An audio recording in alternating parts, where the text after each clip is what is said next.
Now, to figure out whether tariffs are a good or a bad idea, we're gonna look basically at the concepts of consumer surplus and producer surplus. Who has never heard of these two things, consumer surplus? Excellent. So tell me, why is it that the consumer surplus is the area between the demand curve and the price line, and the price level? Well, the willingness to pay, the marginal benefit of each variety is represented by the demand curve. That's the highest price you would pay for that product, the quantity. So minus the level of price, that's the excess happiness that you get by buying a product. Excellent. The mirror image of that is the producer surplus, area between the price that firm charge and the supply curve. The supply curve is the minimum price the firm is going to accept for a particular product. You know, I'm willing to offer you this for 5 kroners. You give me 100 kroners, I get 95 kroners of surplus. Okay?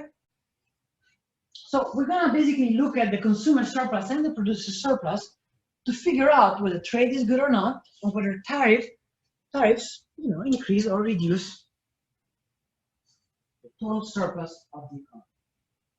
In autarky, we know that this whole blue triangle is our consumer and producer surplus. When we trade, the price of the good that we import is lower than the autarky price. So the price gets lower from P autarky PA to PW, the right figure for the people on Zoom. And so what happens here? Well, the consumer surplus used to be A. Now it becomes A plus B plus D. Right? So the consumer surplus increases by this surplus idea, B plus D. And the producer surplus used to be B plus C. And now it falls to C.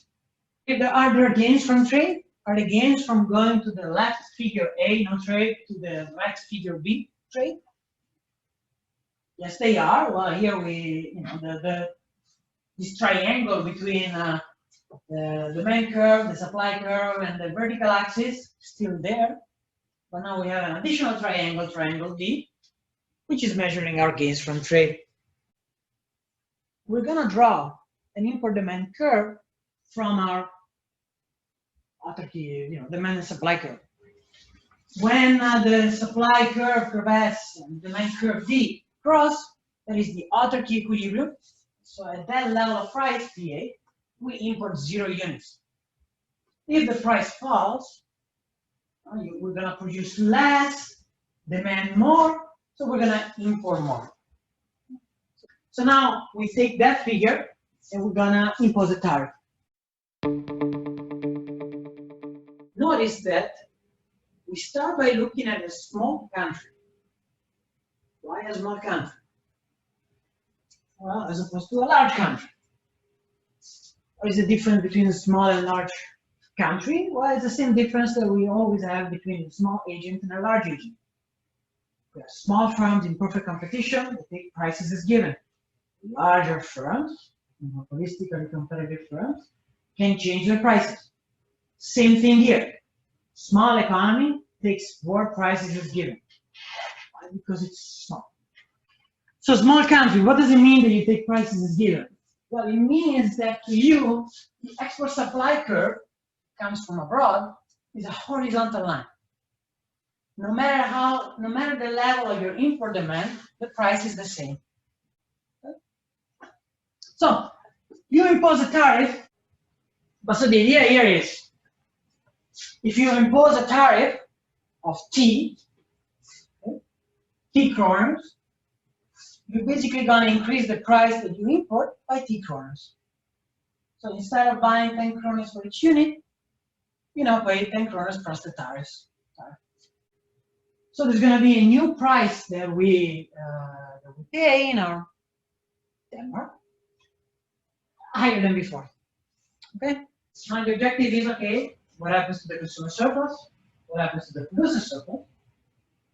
And since there is a tariff, and somebody is collecting the tariff, and that somebody is the government, what happens to the government? And we're basically going to see if together there is a overall gain or overall loss. So the price increases, consumer surplus will decline. By how much? Well, consumer surplus used to be the area between the demand curve and the price PW. Now the consumer surplus becomes the area between the demand curve D and the price PW plus T. So the consumer surplus falls by A plus B plus C plus D. That producer surplus goes up. Right? You know, it used to be the area between PW and the supply curve. Now it's the area between PW plus T and the supply curve. So the producer surplus increases by A. You know, makes sense. The price goes up, consumers lose.